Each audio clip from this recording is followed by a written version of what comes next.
श्रीपुरम नामक एक गांव में शरभैया नामक एक किसान रहता था। शरभैया, उसकी पत्नी शकुंतला, बेटा सुकुमार और बहू श्रीदेवी के साथ एक ही घर में रहते थे। जितना अच्छा शरभैया था, उतनी ही बुरी उसकी बीवी शकुंतला थी। वो हमेशा सबके साथ छोटे छोटे चीजों पे लड़ाई करती थी। वो इतनी ढीठ थी कि घर पे भी उसका फैसला था कि सब उसी के बात सुने और इसीलिए सब पे चिल्लाती थी। शकुंतला का व्यवहार देख घर में कोई भी उसके व्यतिरेक बात ना कर पाने के कारण एकदम चुप रहते थे। हर रोज शकुंतला उसके पति और बेटे के खेत जाने के बाद उसकी बहू से वो बहुत काम करवाती थी। ऐसे ही एक दिन जब उसके पति और बेटा दोनों खेत जाते हैं, वो अपने बहू को बुलाकर, ओए बहू, आज मुझे बहुत भूख लग रही है, 5 प्रकार के व्यंजन बनकर अभी लाओ। ऐसे कैसे सासू माँ, अभी अभी तो आपने इतने फल खाए थे, आपको फिर से भूख लग रहा है? हाँ, अभी खाई तो मैं वापस नहीं खा सकती हूँ क्या? क्या मुझे भूख नहीं लग सकता? नहीं नहीं सासू माँ, मेरा ये इरादा नहीं था। वो दरअसल। क्या बकबक कर रही हो? मेरे खिलाफ ऐसे बात करने के बजाय जाकर काम करो। जाओ, जल्दी व्यंजन सारे बनाकर मेरे पास लेके आओ। अभी के अभी 5 प्रकार के व्यंजन मैं कहाँ से बनाऊंगी सासू माँ? उस सब के बारे में सोचना मेरा काम नहीं है। हाय भगवान, अब तुम ही बचाओगे मुझे। ये कहकर वो जल्दी जल्दी वहाँ से निकलकर खाना पकाना शुरू करती है। खाना पकाने के कुछ ही देर बाद शकुंतला जोर जोर से चिल्लाने लगती है। क्या हुआ बहू, इतनी देर लगा रही हो? खाना जल्दी लेकर आओ, मुझे बहुत भूख लग रहा है। जी सासू माँ, आ रही हूँ।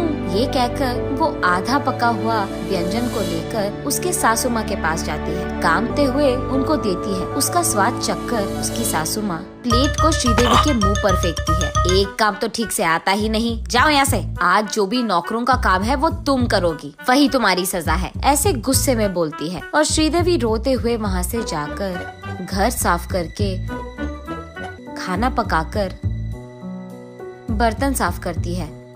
थकान के कारण उसे बहुत भूख लगती है। रसोई घर में जाकर जैसे ही खाने लगती है, शकुंतला वहाँ आकर, ए, क्या कर रही हो? ऐसे चिल्लाती है। सासू माँ, वो भूख लग रही थी तो मैंने सोचा खा लूंगी। आज तुम्हें खाना नहीं मिलेगा, पहले काम सारे खत्म करो। एक भी काम नहीं करी और खाने आ गई बड़ी, ऐसे कहती है। आज से जब तक मैं कहूँगी तुम खाओगी नहीं और काम रोकोगी नहीं, समझे? ऐसे उसे हुक्म करती है। ऐसा नहीं है सासू माँ, काम तो सारे खत्म हो गए, बहुत कमजोर लग रहा था तो इसीलिए। घर के काम करोगे तो हो जाएगा, बाहर के काम कौन करेगा? आओ, बाहर खड़े पशुओं को खाना डालो, उसके बाद उनके गोबर को निकालकर डस्टबिन में फेंक दो, उसके बाद कुएं से पानी निकालकर पशु को डालो। ये सारे काम देकर शकुंतला वही खड़ी रहती है। शकुंतला के कहे सारे काम करने के बाद श्रीदेवी शकुंतला के पास जाकर दुख में बोलती है, आपके कहे सारे काम खत्म कर दिया है मैंने सासू माँ। हाँ, सारे काम कहाँ खत्म किए तुमने? जाओ, जाकर खेत में उन दोनों को खाना देकर आओ, ऐसे कहती है। ये सुनकर श्रीदेवी दुख में, ठीक है सासू माँ, ऐसे कहकर खेत में काम कर रहे उसके पति और ससुर के पास जाती है। उन दोनों को खाना परोसकर उनका खाना खत्म होने तक वो वही इंतजार करती है। उनके खाने के बाद उनके प्लेट्स को लेकर वो वापस घर चलती है। रास्ते में उसे एक बड़े पेड़ के नीचे मौजूद एक बेंच पर एक गुड़िया नजर आती है। उसे देख श्रीदेवी उस गुड़िया के पास जाकर उसे अपने गोद में बिठाती है।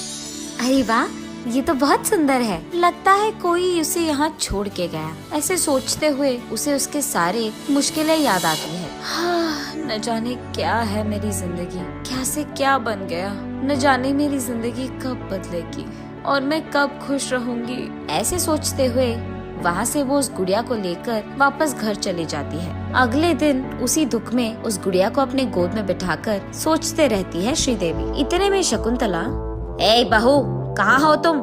आज भी मैंने नौकरों को आने से मना कर दिया, इसीलिए आज भी तुम ही को सारे काम करना पड़ेगा। कहाँ मरी बैठी हो तुम? ये सुनकर शरभैया, क्या बहू से काम करवा रही हो? तुम पागल हो गई हो क्या?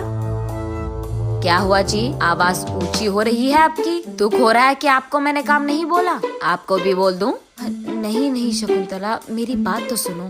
घर के नौकरों को आने से मना करके बहू से ये सारे काम करवाना अच्छा नहीं लग रहा है। किससे क्या काम करवाना है ये मुझे बहुत अच्छी तरह से पता है। आपको सलाह देने की कोई जरूरत नहीं है। जाओ, जाकर खेती करो, वरना चुपचाप यही बैठ जाओ, ऐसे कहती है। उसकी बातों के व्यतिरिक्त बात ना कर पाने के कारण शरभैया चुपचाप वही बैठ जाता है। इतने में गुड़िया को लेकर श्रीदेवी वहाँ आती है। क्या हुआ सासू माँ, आपने बुलाया? ऐसे कहती है। घर के सारे काम छोड़कर ऐश कर रही हो? मेरे सारे काम अगर ये करेगी ना तब पता चलेगा इसको कि कितना मुश्किल है, ऐसे श्रीदेवी मन में सोचती है। और बस उसके हाथ में मौजूद गुड़िया धीरे से रोशन करती है। ये क्या, ये कहाँ की रोशनी है? ऐसे उसे देखते ही रहती है कि इतने में उसके सामने बैठी शकुंतला कुर्सी से उठकर घर साफ करके पशु को खाना देकर बर्तन साफ करती है। खाना पका के ये सब देख श्रीदेवी को लगता है कि कोई जादू है। एक के बाद एक सारे काम करती हुई उसकी सास को देख श्रीदेवी चौंक जाती है। सारे काम करने के बाद शकुंतला थक जाती है।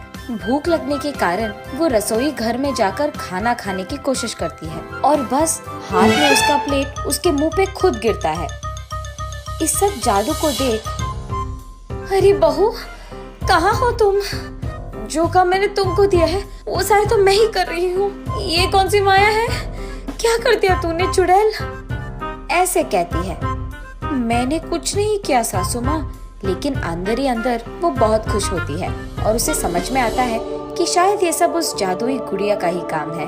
उसके बाद शकुंतला आकर कुर्सी में बैठ जाती है। अरे बहू, थोड़ा पैर तो दबा दो, ऐसे कहती है। और बस तुरंत श्रीदेवी कुर्सी में बैठी रहती है और शकुंतला खुद जाकर उसके पाँव दबाने लगती है। हाय भगवान, ये कौन सी माया है? जो काम मैं तुझे बोल रही हूँ वो तो मैं खुद कर रही हूँ बहू। पता नहीं सासू माँ, मैं तो कुछ नहीं कर रही हूँ, ये सब तो मुझे भी माया लग रहा है, ऐसे वो मन में हंसते हुए बोलती है। ये सब देख शरभैया सोचता है, हाँ भगवान का शुक्र है, इसे सबक तो सिखाया किसी ने। ये सोचकर जोर से हंसता है।